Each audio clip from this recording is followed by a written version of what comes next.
Nasaan na ba si Maharlika? Ito si Maharlika, meron siyang content sa away ng mga girlfriend no? Yes, ma'am.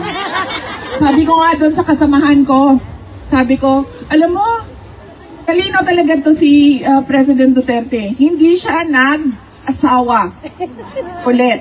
Nung sila ay naghiwalay ng nanay ko, hindi na siya nag-asawa ulit.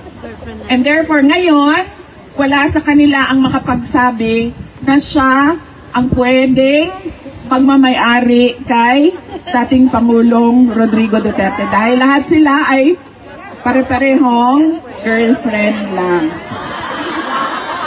Kaya mga lalaki,